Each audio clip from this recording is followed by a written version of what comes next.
Assalamu alaikum dear students. I hope all of you are fine. I am your biology instructor Dr. Mohammad Jamshed at Nikon. Dear students, आज का जो हमारा topic है इंतहाई important है, that is nucleic acid बेटा।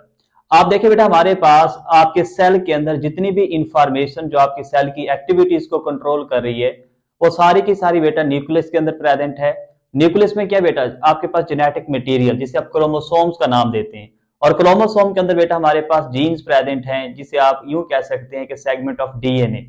तो आज उसी डीएनए के बारे में बात करने लगे हैं, आरएनए के बारे में बात करने लगे हैं बेटा। इसके अंदर हम देखेंगे कि बेसिकली इसकी डिस्कवरी कब हुई, क्योंकि एमसीक्यूज हैं।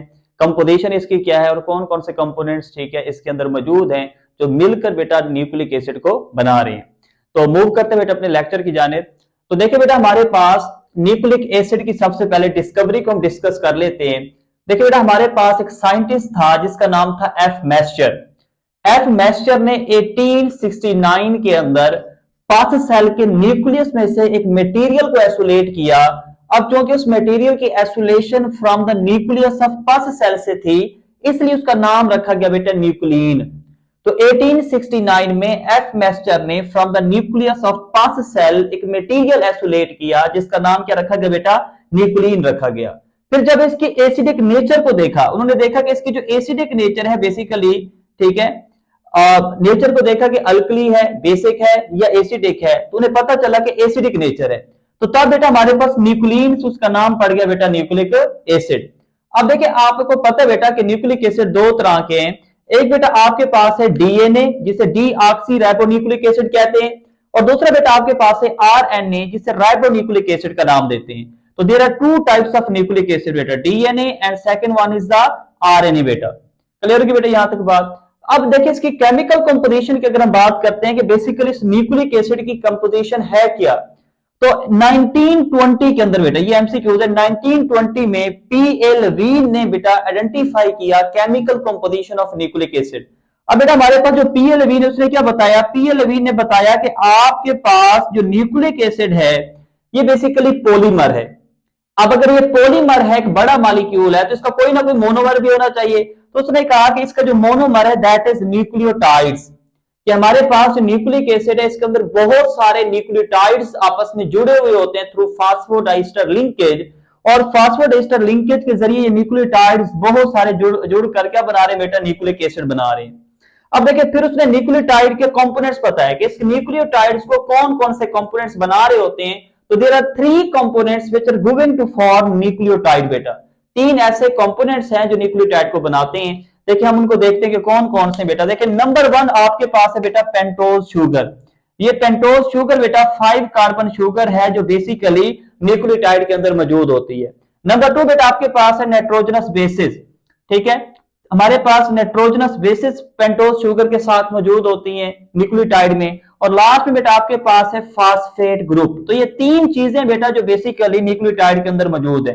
नंबर वन बेटा आपके पास क्या है, पेंटोज शुगर है। नंबर टू आपके पास नाइट्रोजनस बेसिस है, एंड नंबर थ्री बेटा आपके पास क्या है, फास्फेट ग्रुप। तो ये तीन चीजें मिलकर किससे बनाती है बेटा, न्यूक्लियोटाइड को। अब हम नेक्स्ट डिस्कस करते हैं पेंटोज शुगर को, nitrogenous bases and phosphate group.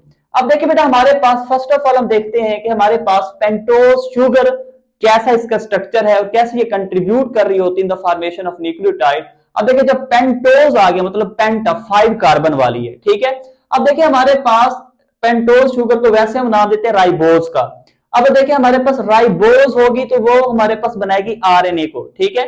RNA के अंदर बेटा हमारे पास जो न्यूक्लियोटाइड्स प्रेजेंट होते हैं, आपने याद रखना है, और न्यूक्लियोटाइड्स को हम नाम देते हैं राइबो न्यूक्लियोटाइड्स का। क्या नाम देंगे, आरएनए से याद रखें बेटा, हमारे पास राइबो न्यूक्लियोटाइड्स प्रेजेंट होते हैं इन द आरएनए, और बहुत सारे राइबो न्यूक्लियोटाइड्स मिलकर आरएनए को बनाते हैं। और इन राइबो न्यूक्लियोटाइड्स के अंदर जो शुगर बेटा प्रेजेंट होती है दैट इज राइबोज शुगर।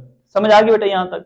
अब देखिए नेक्स्ट हमारे पास क्या है, अब डीएनए के अंदर बेटा हमारे पास जो न्यूक्लियोटाइड्स हैं उनका नाम होते हैं डीऑक्सी राइबो न्यूक्लियोटाइड्स, ठीक है। देखें, these are deoxyribonucleotide, जो कि डीऑक्सी राइबो न्यूक्लिक एसिड को बना रहे होते हैं। तो आपने ये बात याद रखनी बेटा, these are deoxyribonucleotides. तो अब बहुत सारे डीऑक्सी राइबो न्यूक्लियोटाइड्स मिलकर डीएनए को बनाते हैं। तो इन डीऑक्सी राइबो न्यूक्लियोटाइड्स के अंदर जो हमारे पास शुगर होती है that is deoxy ribose sugar बेटा। तो आपने बेटा याद रख लेना है कि आपके पास आरएनए के अंदर जो शुगर होगी, किसके अंदर बेटा, आरएनए के अंदर जो शुगर है बेटा दैट इज राइबोज, और डीएनए के अंदर जो शुगर बेटा प्रेजेंट है दैट इज डीऑक्सीराइबोज। क्लियर है बेटा ये बात। राइबोज बेटा जो न्यूक्लियोटाइड बनाएगी उससे नाम देंगे राइबोन्यूक्लियोटाइड का, जो कि आरएनए को बना रहे हैं, और डीऑक्सीराइबोज जिस न्यूक्लियोटाइड को बनाएगी दैट इज डीऑक्सीराइबोन्यूक्लियोटाइड, जो बेसिकली डीएनए को बना रहे हैं। क्लियर होगी बेटा ये बात। अब देखिए इनके अंदर डिफरेंसेस देखते हैं। दोनों 5 कार्बन वाली बेटा शुगर है, ठीक है, पेंटा शुगर है।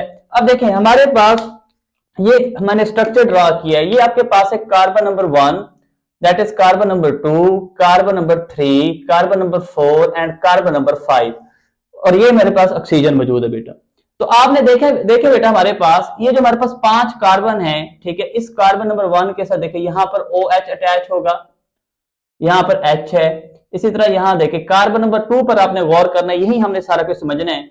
ये हमारे पास हाइड्रोक्सिल ग्रुप और ये आपके पास H आ गया।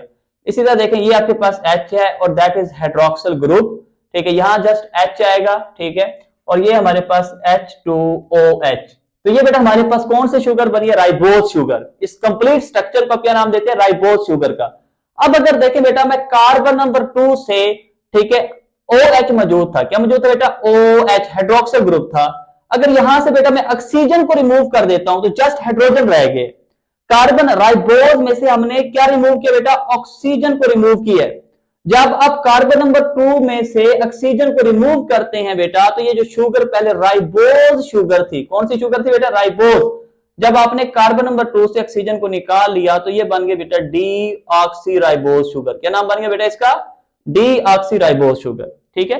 तो राइबोज और डीऑक्सीराइबोज में जस्ट यहां कार्बन नंबर 2 पर, ठीक है, O का डिफरेंस है, ठीक है। अगर आप O लगा दें तो बन जाएगी राइबोज शुगर, और अगर आप यहां से O निकाल दें तो ये बन जाएगी बेटा डीऑक्सीराइबोज शुगर। समझ आ गई इस बात की।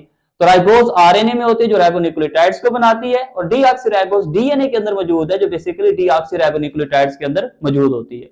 अब देखिए नेक्स्ट अगर हम बात करते हैं नाइट्रोजनस बेसिस की, तो बेटा आपने याद रखना है बेटा हमारे पास 2 तरह की नाइट्रोजनस बेसिस हैं। कितनी तरह के बेटा, 2 तरह की नाइट्रोजनस बेसिस प्रेजेंट है। एक आपके पास है बेटा प्यूरीन, एक को आप नाम देते हैं प्यूरीन्स का, और दूसरी बेटा आपके पास है पेरीमेडिनीज। तो हमारे पास there are 2 types of nitrogenous bases that are present in the nucleic acid. First one is the purines, एक आपके पास प्यूरीन है और दूसरी बेटा आपके पास क्या जी, पेरीमेडिनीज है। तो देखें इनके अंदर डिफरेंसेस क्या है। आपके पास जो प्यूरीन्स हैं these are double ring nitrogenous bases. जब डबल रिंग है तो लार्जर होंगी, तो purines are larger and double ring nitrogenous bases. और जो पेरीमेडिनीज हैं these are single ringed nitrogenous bases, ये हमारे पास सिंगल रिंग्ड है और स्मॉलर है। अब देखें कौन कौन सी नाइट्रोजनस बेसिस प्यूरीन्स के अंदर मौजूद हैं। तो आपने याद रखना बेटा कि आपके पास जो एडेनिन है this is the double ring nitrogenous base, मतलब कि प्यूरीन है, और सेकंड हमारे पास क्या जी, गुआनीन। तो प्यूरीन्स के अंदर एडेनिन और गुआनीन आ जाते हैं जिसके अंदर 2 रिंग हैं। देखें एक रिंग आपके पास ये प्रेजेंट है और दूसरा रिंग बेटा आपके पास ये प्रेजेंट है। तो there are 2 ring nitrogenous, there are 2 rings in the purines, ठीक है। ये डबल रिंग नाइट्रोजनस बेसेस होती हैं जिसके अंदर एडेनिन और गुआनीन है। पेरीमेडिनीज की बात करें तो इसके अंदर बेटा सिंगल रिंग नाइट्रोजनस बेसेस होती हैं, और इनमें हमारे पास एग्जांपल है नंबर 1 थायामीन की, फिर हमारे पास साइटोसिन है, देन हमारे पास है यूरासिल। तो हमारे पास थायामीन बेटा डीएनए के अंदर प्रेजेंट होती है, आपने याद रखना है, और बेटा जो यूरासिल है this is present in the RNA, ठीक है।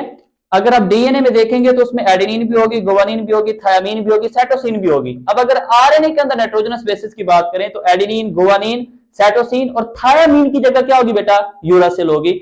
और इन पेरीमेडिनीज को देखिए इसके अंदर जस्ट आपको एक ही रिंग नजर आ रहा है, तो these are single ring nitrogenous basis.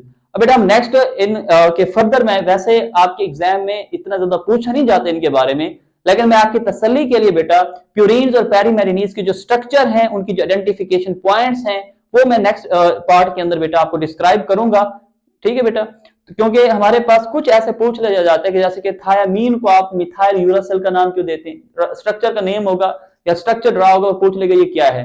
तो एटलीस्ट आपको स्ट्रक्चर ड्रा करने ना भी आए, आप इतना सिर्फ बता दें कि ये चीज क्या है, और वो मैं आपको ट्रिक्स बताऊंगा कि बेसिकली हमारे पास कैसे आइडेंटिफाई करते हैं कि कौन सी नाइट्रोजनस बेस गिवन है, खास ग्रुप उसके साथ मौजूद होते हैं। अब नेक्स्ट बेटा हम डिस्कस करते हैं इन चीज को।